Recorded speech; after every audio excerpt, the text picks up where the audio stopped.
Saudari-saudara yang terkasih dalam Tuhan kita Yesus Kristus, kita melanjutkan pembelajaran kita mengenai liturgi dan ekaristi. Di bulan Mei ini kita memperdalam pemahaman dan pengetahuan kita dalam bulan katekesi liturgi. Minggu kemarin kita belajar bahwa Tuhan Yesus memerintahkan kepada kita untuk tetap tinggal di dalamnya kalau kita mau hidup dan berbuah. Dan ekaristi adalah salah satu cara untuk berbuah dan tinggal di dalam Kristus.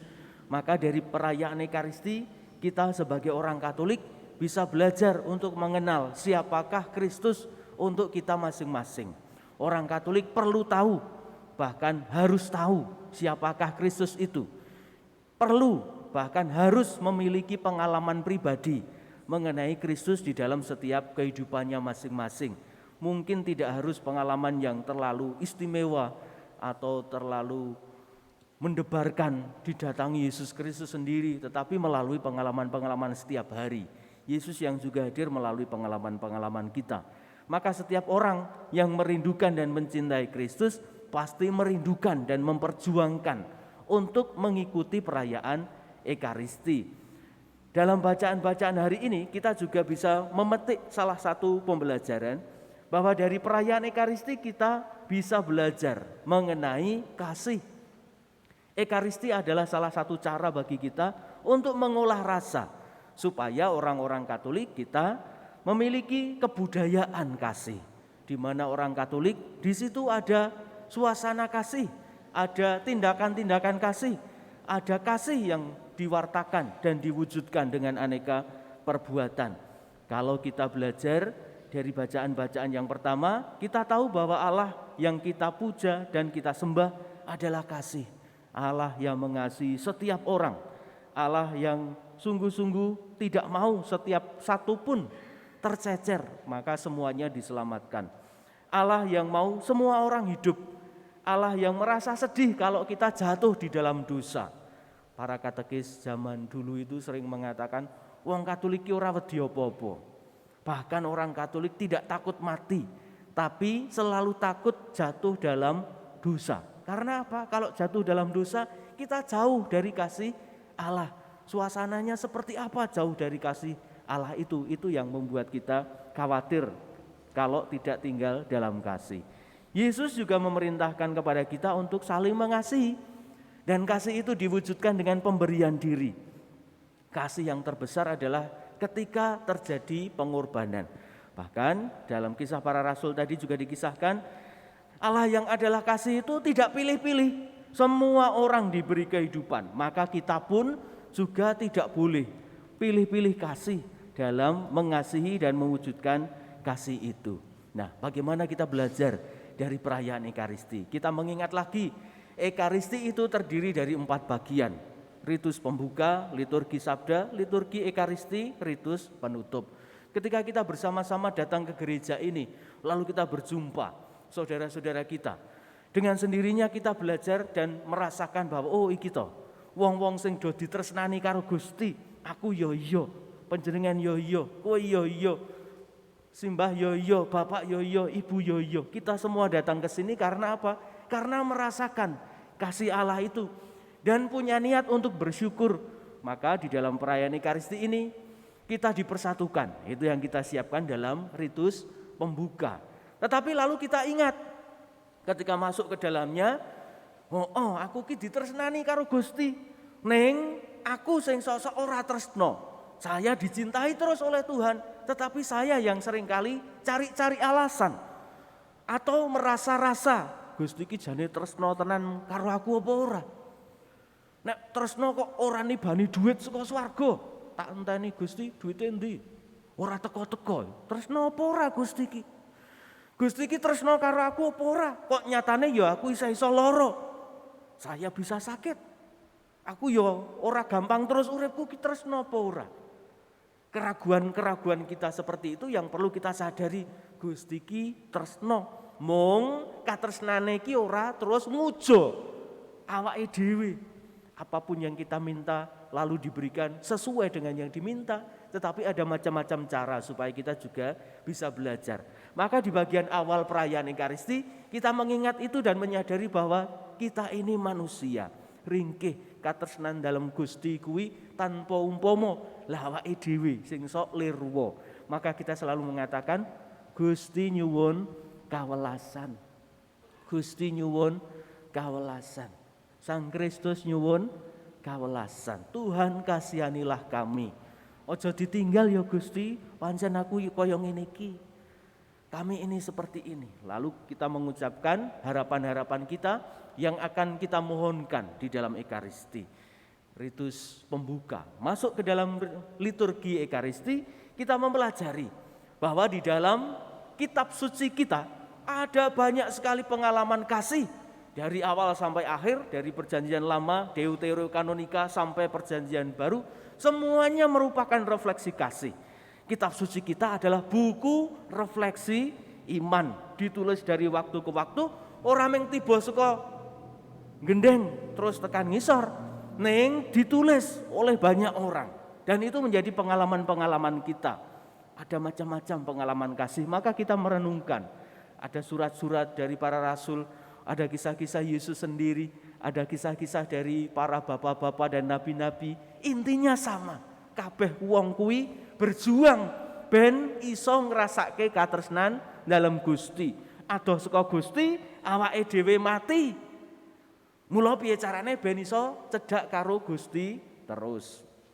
Setelah merasakan dan merenungkan itu semua, lalu dengan penuh kerendahan hati kita mengatakan kita ingin mempersembahkan apa yang ada pada kita. Sekalipun itu kelemahan-kelemahan kita, sekalipun itu niat-niat kita yang sederhana, persembahan-persembahan hidup yang bisa kita berikan kepada Tuhan, supaya disandingkan dengan persembahan Kristus sendiri. Awake dhewe isane mengaturke luput-lupute awake dhewe. Kita hanya bisa memberikan kelemahan-kelemahan kita, sementara Kristus memberikan hidupnya. Awake dhewe ngaturke sing paling mulya saka awake dhewe iki apa? Tidak ada. Sementara Kristus memberikan hidupnya untuk kita.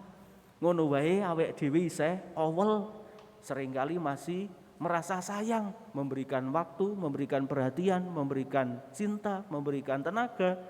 Kita seringkali masih merasa sayang, padahal Kristus memberikan seluruh hidupnya. Lalu itu semua dipersatukan di dalam doa-doa syukur agung kita. Sehingga diberkati, dipecah-pecah, dibagi-bagi untuk kita semua. Lalu kita mengatakan amin. Digawa tekan hati, digawa mulih dalam perutusan kita. Supaya pengalaman kita akan kasih itu lalu juga terbawa sampai ke rumah. Mula kudune nek wong mulih misaki rasane seneng. Karena apa? Memperbarui cinta kasih di dalam kehidupan kita.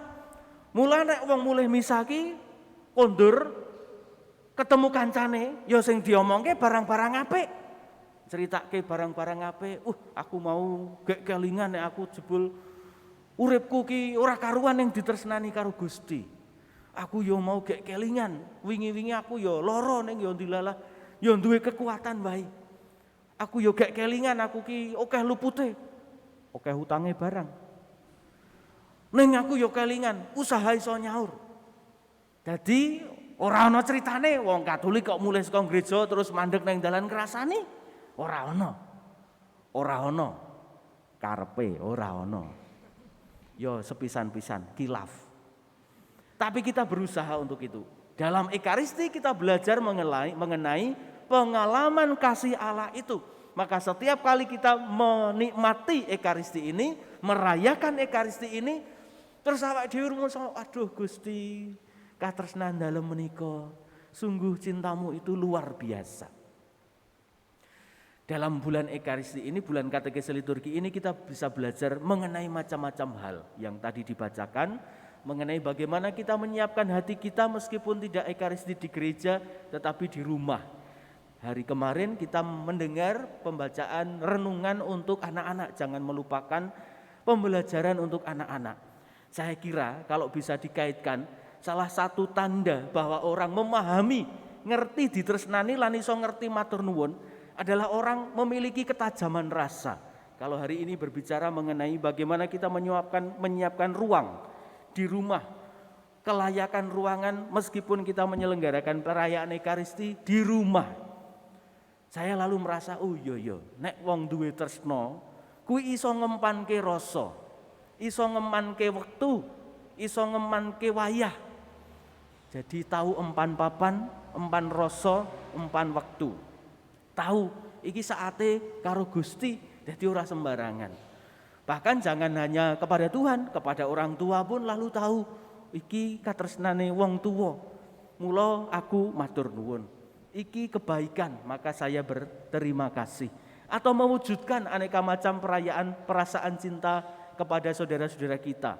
Dino-dino iki sedulur-sedulur awake dhewe, saudara-saudara kita bersiap-siap untuk merayakan Idul Fitri. Piye carane mengungkapkan cinta kasih juga kepada mereka wong awake dhewe ya sedulure, mereka juga saudara-saudara kita, mungkin juga orang tua kita, mungkin juga keluarga kita, mungkin juga teman-teman kita.